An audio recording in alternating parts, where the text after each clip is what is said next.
আপুনি চাই আছে আইডিয়া টু ডিচিশ্যন। এই পৃথিৱীখনত সকলোৱে কাৰো নহয় কাৰোবাৰ কাৰণে কাম কৰি থাকে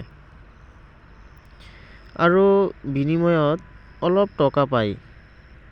সেইটো নাভাবে এদিন যে গাত কাম কৰিবলৈ শক্তি নাইকিয়া হৈ যাব। তেতিয়া কি হ'ব? নিজৰ কাৰণে কাম কৰক, যাতে বেলেগে কাম কৰিব লগা হয়। এইটো কৰিলে কি হ'ব জানেনে?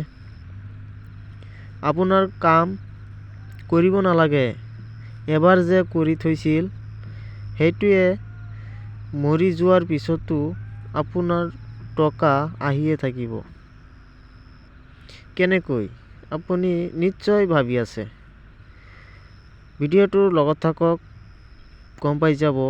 এতিয়া আপুনি নিশ্চয় ভাবি আছে, এনে কি কাম আছে নেক্সট টাইম কৰিব নালাগে। আপুনি সম্পূৰ্ণ ভিডিঅ'টো চাই লওক। মই কৈ দিম কাম। আপুনি যদি ভাবে মই কৰিম, তেন্তে মই আছোঁ আপোনাৰ লগত আৰু আপোনাক কেনেকৈ শিকাব লাগে, কি কাম কৰিব লাগে, কেনেকৈ কৰিব লাগে, মই আপোনাক অল ডিটেইলছ আপোনাক শিকাই দিম। আদানী আৰু আম্বানীৰ শ্বেয়াৰ বিক্ৰী কৰি আপোনাৰ লাভ নহয়। এইবোৰ আপুনি বিক্ৰী কৰি কিমান পাৰ্চেণ্ট লাভ পাব? 1%। এনে কাম কৰিব যি আম্বানী কৰে। এইটো বিষয়ে বহুতো ভিডিঅ' পাই যাব, চাই লওক আৰু ষ্টাৰ্ট কৰি দিয়ক আজিৰ পৰা টকা বাঢ়িয়ে থাকিব। আৰু যদি আমাৰ কপাল খুলি যায়, এটাই 1 লাখ হৈ যাব।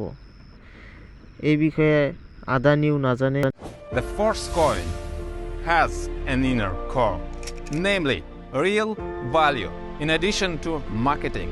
And when the idea of MetaForce was born, the idea of its native coin appeared because the concept of entire ecosystem has been formed, which requires a native coin, for which unique tokenomics has been developed.